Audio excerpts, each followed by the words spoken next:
आप देख रहे हैं लाइव इंडिया हर पल। नमस्कार, आप देख रहे हैं लाइव इंडिया हर पल। मैं हूं आपके साथ रेखा मिश्रा। असम विधानसभा चुनाव 2026 के लिए असम के मुख्यमंत्री और जालकबारी विधानसभा क्षेत्र से भाजपा उम्मीदवार हिमंता बिस्वा शर्मा ने जो है वो अपना नॉमिनेशन मतदान कर दिया है। और आपको बता दें कि इस दौरान उन्होंने जो है मीडिया से भी बातचीत की। हालांकि अगर हम हिमंता बिस्वा शर्मा की पत्नी की बात करें तो वह भी वोट डालने के लिए पहुंची हुई थी और इस दौरान उन्होंने भी वोट डाला।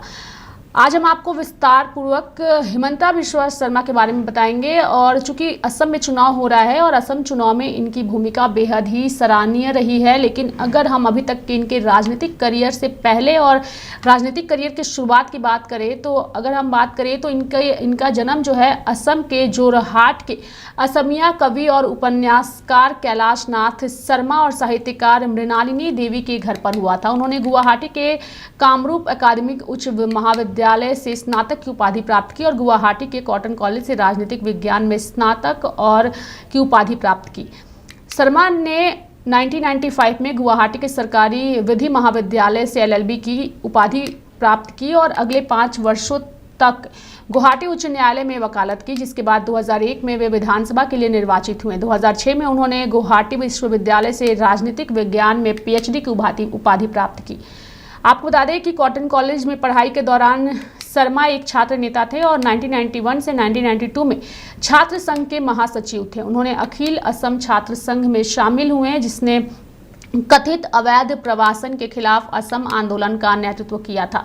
शर्मा ने आंदोलन के नेताओं के साथ मिलकर काम किया, जिनमें शामिल कई सारे ऐसे नेता हैं। प्रफुल्ल महंता और भृगु फुकन और उनके सहयोगी ने आगे चलकर असम पीपुल्स काउंसिल नामक राजनीतिक दल का गठन किया और इसी दौरान कांग्रेस नेता हितेश्वर शोकिया ने शर्मा को 1996 के विधानसभा चुनाव में फुकुन के खिलाफ चुनाव लड़ने के लिए प्रोत्साहित किया। फुकुन उनके छात्र जीवन के गुरु थे। शर्मा 1996 में फुकुन से हार गए, लेकिन 2001 में उन्होंने फुकुन को हरा दिया। जून 2001 में शर्मा ने शादी किरीनिकी भुयान से की, जो राज्य और राष्ट्रीय स्तर की टेनिस खिलाड़ी थी और बाद में उद्यमी बनी।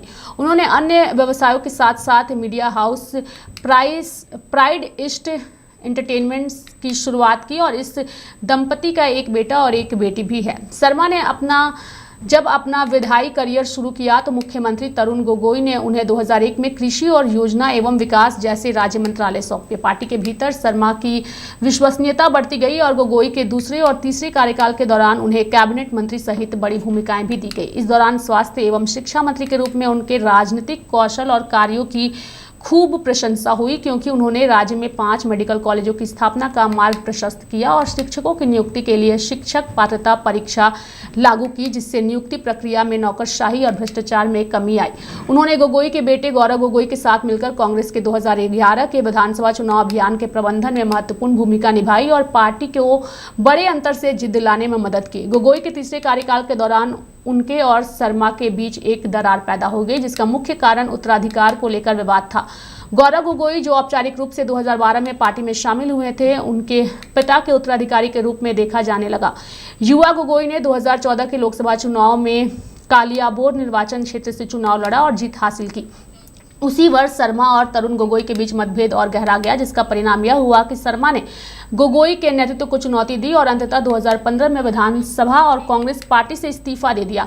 असम कांग्रेस की परिवार केंद्रित राजनीति से असंतुष्ट होकर शर्मा अगस्त 2015 में भाजपा में शामिल हो गए और पार्टी ने उन्हें राज्य में अन्य दलों के साथ गठबंधन करने और 2016 के राज्य चुनाव में भाजपा की जीत के लिए रणनीति बनाने की जिम्मेदारी सौंपी, जो राज्य में पार्टी की पहली जीत थी जब भाजपा के नेतृत्व वाले राष्ट्रीय लोकतांत्रिक गठबंधन ने चुनाव जीता और सर्बानंदा सोनोवाल मुख्यमंत्री बने, तो शर्मा को वित्त, शिक्षा और स्वास्थ्य जैसी महत्वपूर्ण विभागों के साथ मंत्रिमंडल में मंत्री बनाया गया।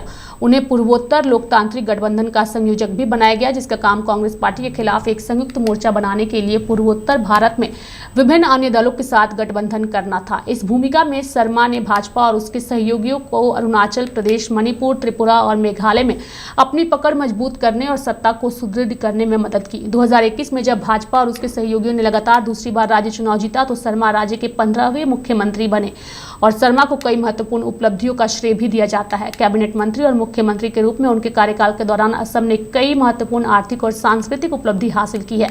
आज असम में चुनाव है और इस चुनाव में हिमंता बिश्व शर्मा की प्रतिष्ठा भी दांव पर लगी हुई है। हिमंता बिश्व शर्मा के साथ साथ उनकी पत्नी भी वोट डालने पहुंची और इन दोनों नेताओं ने वोट डालने के बाद क्या कहा है वो हम आपको सुनाते हैं। कोई ये सब कहाँ का कांग्रेस पार्टी है? कहाँ रहता है ये पार्टी? कहाँ है ये कांग्रेस? क्या पार्टी है ये? मैं तो नाम भी नहीं सुना हूँ। क्या चीज बताइए तो थोड़ा। ठीक है, पवन खेड़ा ने बोला कि कौन सा पवन खेड़ा? वो तो भगोड़ा है। उनका रिप्लाई में क्यों देना है? कोई ये सब कहाँ का कांग्रेस पार्टी है? कहाँ रहता है ये पार्टी? कहाँ है ये कांग्रेस? क्या पार्टी है ये? मैं तो नाम भी नहीं सुना हूँ। क्या चीज बताइए तो थोड़ा। ठीक है, पवन खेड़ा ने बोला कि कौन सा पवन खेड़ा? वो तो भगोड़ा है। उनका रिप्लाई में क्यों देना है? कोई ये सब कहाँ का कांग्रेस? विधानसभा चुनाव को लेकर के आज वोट डाले जा रहे हैं। हिमंता बिश्व शर्मा की प्रतिष्ठा भी दांव पर है, चूंकि एक बार फिर से इनके नेतृत्व में भाजपा वहां चुनाव लड़ रही है। देखने वाली बात होगी कि आज के यह चुनाव आने वाले दिनों में हिमंता के लिए कितनी बड़ी प्रतिष्ठा का विषय बनती है। मेरे साथी लाल अभी के लिए इस खबर में इतना ही। आप देखते रहिए लाइव इंडिया हर पल। नमस्कार।